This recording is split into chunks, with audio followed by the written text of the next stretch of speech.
ಅಂತೇಳಿ ಕಾಂಗ್ರೆಸ್ ಪಕ್ಷ ಮೊದಲು ಲೋನಿಯವರು ಬಳಸ್ಕೊಳ್ತಾ ಇದೆ. ರೀತಿ ಸಮಾಜಕ್ಕೆ ಸಿಕ್ಕಿಲ್ಲ. ಇನ್ನೊಂದು ಲೋನಿಯವರು ಬಹುದಿನಗಳಿಂದ ಸಿದ್ದರಾಮಯ್ಯರು ನಂಬಿಕೊಂಡು ಕಾಂಗ್ರೆಸ್ ಪಕ್ಷ ನಂಬಿಕೊಂಡು ಈ ಪಕ್ಷದೊಳಗಿದ್ದಾರೆ. ಅವರಿಗೊಂದು ಅವಕಾಶ ಮಾಡಿಕೊಡೋಣ ಅಂತಕ್ಕಂಥ ವಿಚಾರದಿಂದ ಕೊಡ್ತಾರ ಅಂತ ಆಶಾಭಾವನೆಯಿಂದ ಇದೀನಿ. ಇಂಡಿಪೆಂಡೆಂಟಾಗಿ ಹಳ್ಳಿ ಬರುವಾಗ ನಾನು ಈ ಪಕ್ಷಕ್ಕೆ ಬರಬೇಕು ಮತ್ತು ಕೂಡಬೇಕು ಅಂತ ಇರಲಿಲ್ಲ. ಸನ್ಮಾನ್ಯ ಶ್ರೀ MB ಪಾಟೀಲ್ರು ಅವ್ರ ಸಹೋದರರಂಥ ಸುನೀಲ್ ಗೌಡರು ನನಗೆ ಕೆಲವು ಜನರನ್ನು ಕಳಿಸಿ ಮೊದಲು ಮಾತಾಡಿದ್ರು, ಇಲ್ಲ ನೀವು ಕಾಂಗ್ರೆಸ್ಸಿಗೆ ಬರ್ರಿ, ನಿಮ್ಗೆ ಏನಾದರೂ ಅವಕಾಶ ಮಾಡಿಕೊಡ್ತೇವೆ ಅಂತ.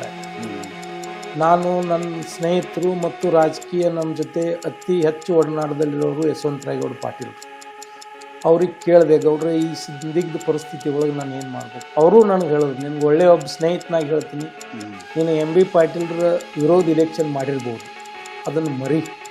ನೀವೊಂದು ಪಕ್ಷದೊಳಗಿದ್ರೆ ನಿನ್ನ ವ್ಯಕ್ತಿತ್ವಕ್ಕೆ ಇವತ್ತಿಲ್ಲ ನಾಳೆ ಒಂದು ಅವಕಾಶ ಇರ್ತದೆ, ನೀ ಕಾಂಗ್ರೆಸ್ಗೆ ಜಾಯಿನ್ ಆಗೋದು ಒಳ್ಳೆಯದು ಅಂತಕ್ಕಂಥ ಸಲಹೆ ಅವರು ಕೊಟ್ಟರು. ನಿಮ್ಮ ಜೋಡಿ ಇದ್ದಂಥವರು ಜಿಲ್ಲಾ ಪಂಚಾಯತ್ ಸದಸ್ಯರು ಇದ್ದಂಥವರು MLA ಆಗಿದ್ದಾರೆ ಸರ್. ತಾವು ಯಾಕೆ ಸರ್ ನಮ್ಮ ರಾಜಕೀಯ ಯಾಕೆ MLA ಆಗ್ತಾ ಇದ್ದೀವಿ? ಒಂದು ರೀತಿ ನಾನು ನಮ್ಮ ನಾಯಕರಿಗೆ ಪ್ರತಿ ಸಲನೂ ಹೇಳ್ತಾ ಇದ್ದೀನಿ, ಯಾಕಂದರೆ ಸ್ವತಂತ್ರ ಸಿಕ್ಕು 8 ದಶಕಗಳಾಗ್ತಾ ಬಂದು 80 ವರ್ಷಗಳಾದರೂ ಕರ್ನಾಟಕದಲ್ಲಿ ಗಾಣಿಗೆ ಸಮಾಜದವರು ಒಬ್ಬರು ಮಂತ್ರಿ ಆಗಿಲ್ಲ. ಹೌದು ಸರ್. ಇವತ್ತಿಗೂ ಗಾಣಿಗೆ ಸಮಾಜದವರು ಒಬ್ಬರು ಮಂತ್ರಿ ಆಗಿಲ್ಲ. ಕಾಂಗ್ರೆಸ್ ಪಕ್ಷದಾಗ ಅಥವಾ ನೀವೆಲ್ಲ ಕಾಂಗ್ರೆಸ್ ಪಕ್ಷದಾಗ ಮಾತ್ರ. ಭಾರತೀಯ ಜನತಾ ಪಕ್ಷ ಅಧಿಕಾರಕ್ಕೆ ಬಂದಾಗ 3 ಜನರಿಗೆ ಅವರು 5 ವರ್ಷ ಪೂರ್ತಿ ಕೊಡಲಿಲ್ಲ ಅಂದರೂ ಅಲ್ಪ ಅವಧಿಗೆ ಆದರೂ 3 ಜನರಿಗೆ ಮಂತ್ರಿನ ಮಾಡ್ತಾರೆ. ಎಲ್ಲ ಸಮಾಜದವ್ರಿಗೆ ಕೊಡ್ರಿ, ನೀವು ಅವಕಾಶ ಮಾಡಿ ಕೊಡ್ರಿ, ನೀವು ಬೆಳೀರಿ, ಮತ್ತೊಬ್ಬರನ್ನ ಬೆಳೆಸ್ರಿ.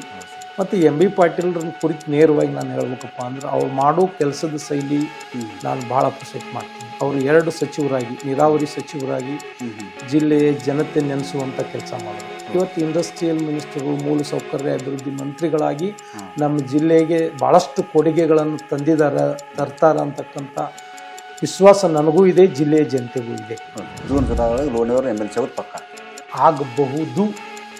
ಅವ್ರು ಕೊಟ್ಟ ಮಾತಿಗೆ ಬದ್ಧರಾಗಿ ಕೆಲಸ ಮಾಡೋರು. ಬಟ್ ನನ್ನ ರಾಜಕೀಯ ಪ್ರವೇಶಕ್ಕೆ ನನ್ನ ತಂದೆಯವರು ಒಲವು ಇರಲಿಲ್ಲ.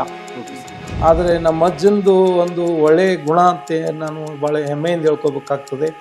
ನಾನು ದೇಶಕ್ಕಾಗಿ ಶ್ರಮಿಸಿದ್ದೀನಿ, ದೇಶಕ್ಕೆ ಸ್ವಾಭಿಮಾನದಿಂದ ದುಡಿದಿದ್ದೀನಿ.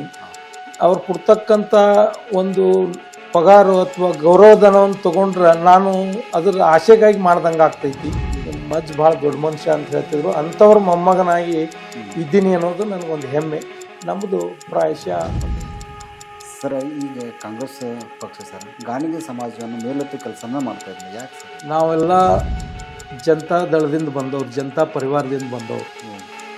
ಅವತ್ತು ದೇವೇಗೌಡರು ದೇಶದ ಪ್ರಧಾನಿಯಾಗಿ ಬಂದ ತಕ್ಷಣ ಚುನಾವಣೆಗಳು ಬಂದು ಸ್ವಲ್ಪ ಯಾರೋ ಒತ್ತಾಯ ಮಾಡಿ ಅವ್ರನ್ನ ನಾಮಿನೇಷನ್ ಕೊಡಲಾರ್ದಂಗೆ ಮಾಡಿ ಎಲ್ಲೋ ಕರ್ಕೊಂಡು ಹೋದರು.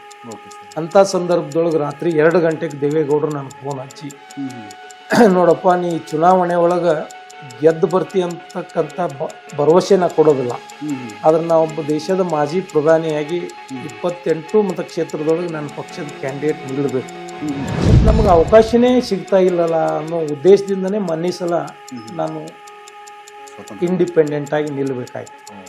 ನಾನು ಒಂದು ಉದ್ದೇಶ ಇತ್ತು ಇಂಡಿಪೆಂಡೆಂಟ್ ನಿಲ್ಲುವಾಗ, ಜಾತ್ಯತೀತ ಪಕ್ಷ ಇದು ಕಾಂಗ್ರೆಸ್ ಪಕ್ಷ, ಎಲ್ಲ ಸಮಾಜಗಳನ್ನು ತಗೊಂಡು ಹೋಗ್ತಕ್ಕಂಥ ಕೆಲಸ ಆಗಬೇಕು. ನಾನು ಗಾಣಿಗ ಸಮಾಜವನ್ನು ಪ್ರತಿನಿಧಿಸೋದ್ರಿಂದ ನಮ್ಮ ಸಮಾಜಕ್ಕೆ ಯಾರೂ ಇಲ್ಲ. ಕನಿಷ್ಠ ಒಂದು 20 ಮತಕ್ಷೇತ್ರದೊಳಗೆ ಕಾಂಗ್ರೆಸ್ ಆರಿಸಿ ಬರ್ಲಿಕ್ಕೆ ಲಕ್ಷ್ಮಣ ಸವದಿಯವರು ಕಾಂಗ್ರೆಸ್ ಪ್ರವೇಶನೇ ಕಾರಣ ಆಯಿತು. ನಮಗೆ ನೋವಿದೆ, ಇನ್ನೂವರೆಗೆ ಸರ್ಕಾರ ಅವರನ್ನು ಸಚಿವ ಸಂಪುಟದೊಳಗೆ ತೊಗೊಂಡಿಲ್ಲ ಅಂತಕ್ಕಂಥ ನೋವಿದೆ.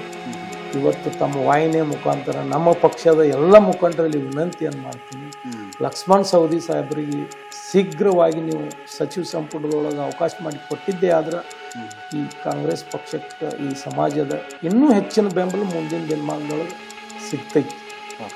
ಸರ್, ಈಗ ಕಾಂಗ್ರೆಸ್ ಪಕ್ಷ ಸರ್ ಗಾಣಿಗೆ ಸಮಾಜವನ್ನು ಮೇಲೆತ್ತಿ ಕೆಲಸನ ಮಾಡ್ತಾ ಇದ್ದಾರೆ. ಯಾಕೆ ಸರ್? ನೀವು ಒಪ್ಕೊಳ್ತೀರಿ, ಮೊನ್ನೆ ಇಲೆಕ್ಷನ್ದೊಳಗೆ ಸೌದಿಯವರು ಬರೋದ್ರಿಂದ 15-20-25 ಸೀಟ್ ತಕ್ಕನೂ ಅವಕಾಶಗಳು ಹೆಚ್ಚಾದವು ಅಂತಕ್ಕಂಥ ಮಾತನ್ನು ನೀವು ಒಪ್ಕೊಳ್ತೀರಿ. ಇದ್ರೂ ನೀವು ಅಂಥ ನಾಯಕರಿಗೆ ನೀವು ಇವತ್ತಿನ ತಕ್ಕ ಕಾಯಿಸ್ತೀರಿಪ್ಪ ಅಂದ್ರೆ ಪ್ರಾಯಶಃ ಅದು ಮುಂದಿನ ದಿನಮಾನದೊಳಗೆ ನಾವು ಏನು ಮಾತಾಡಬೇಕು ತಿಳಿತಾ ಇಲ್ಲ. ಮಲ್ಲು ಲೋಣಿಯವರು ಮುಂದೇನು ಎಮ್ ಎಲ್ ಸಿನ ಅಥವಾ ಜಿಲ್ಲಾ ಪಂಚಾಯತ್ ಉಪಾಧ್ಯಕ್ಷ ಸ್ಥಾನಕ್ಕೆ ಅಷ್ಟೇ ಸೀಮಿತ? ಇಲ್ಲ, ನಾನು ಜಿಲ್ಲಾ ಪಂಚಾಯತಿ ಉಪಾಧ್ಯಕ್ಷನಾಗಿ ಸೇವೆ ಮಾಡಿದ್ದೀನಿ. ಸ್ವತಂತ್ರ ಪೂರ್ವದಲ್ಲಿ ಅಥವಾ ಈ ದೇಶಕ್ಕೆ ಏನು 1889ರಲ್ಲಿ ವಿದ್ಯುತ್ ಇರಲಿಲ್ಲ, ಆವಾಗ ಪ್ರತಿಯೊಬ್ಬರ ಮನೆಯಲ್ಲಿ ದೀಪ ಬೆಳಗಬೇಕಾದ್ರೆ ಗಾಣಿಗರು ತೆಗೆದಂಥ ತೈಲದಿಂದ ಬೆಳಗ್ತಿತ್ತು.